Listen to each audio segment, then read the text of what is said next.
me lève chaque matin avec toujours cette même passion que j'avais il y a 33 ans. J'ai autant de bonheur à aller travailler, là. C'est même pas un travail pour moi, en réalité, je m'amuse.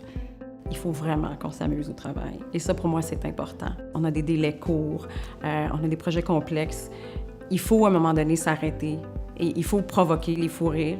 On dit de moi que j'ai une main de fer dans un gant de velours. J'y vois là-dedans que je suis capable de prendre des décisions, mais de le faire de façon quand même délicate et avec doigté. Au travail, on me perçoit comme quelqu'un d'excessivement exigeant. D'abord à mon propre égard, mais aussi avec mes collègues et les jeunes qui m'accompagnent dans les dossiers. On a la chance d'avoir des clients créatifs qui nous poussent à nous dépasser. Ça va de soi, il faut être excellent.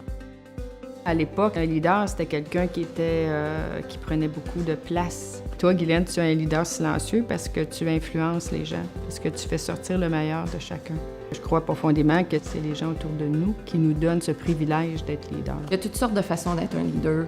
Il y a les gens qui sont plus agressifs, plus délicats. Il faut être soi-même, puis trouver notre style à nous.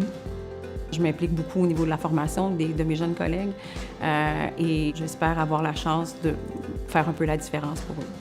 Les milléniaux sont généreux, sont brillants, sont engagés. Il faut que je me surpasse encore plus. Avec la jeunesse, on apprend que peut-être aussi on peut prendre aussi soin de soi ou en tout cas se réserver des plages horaires personnelles et finalement la Terre n'arrête pas de tourner même si on disparaît une heure ou deux. Je pense que les femmes aujourd'hui devraient prendre encore plus leur place, puis qu'elles se fassent confiance. Si j'ai un message à passer aux jeunes femmes en immobilier, c'est de respecter ce qu'elles sont, puis de le valoriser, de s'éduquer, de s'ouvrir sur le monde. Puis qu'il y a un réseau autour d'elles pour les aider aussi, parce que je crois sincèrement à la solidarité entre les femmes. Je leur dirais cultivez votre réseau maintenant. Il n'y a aucune relation qui n'est pas assez importante pour être cultivée. À toutes les équipes de jeunes femmes avec lesquelles j'ai travaillé, que ce soit les Karine, les Viviane, les Judith, qui m'ont vraiment alimentée au quotidien de par leur énergie, leur désir de l'excellence. Si j'ai pu travailler ou réaliser quelque chose au cours de ma carrière aujourd'hui, c'est grâce à l'ensemble de ces jeunes femmes-là.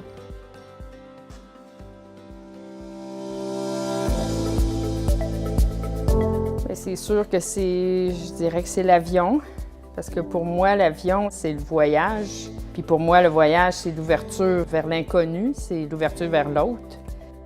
Coco Chanel représente la réussite. Elle représente une femme qui a développé, qui a fait son chemin à travers un milieu d'hommes, une femme qui avait ses propres croyances, une femme qui a suivi ce qu'elle était, qui a suivi sa voie, qui était fidèle à elle-même.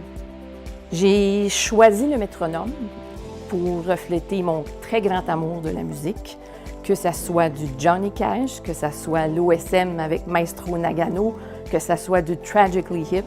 J'aime toute la musique. Quand je voyage, je suis complètement en confiance. Je peux être au Népal, sur la montagne, puis c'est comme si I feel like home. Moi, je me sens à la maison partout sur la planète. Au quotidien, bien, le travail que je fais, c'est de la structure. Il y a quelque chose de rythmé, de rythmique à toute transaction qui fait, en bout de piste, une belle symphonie.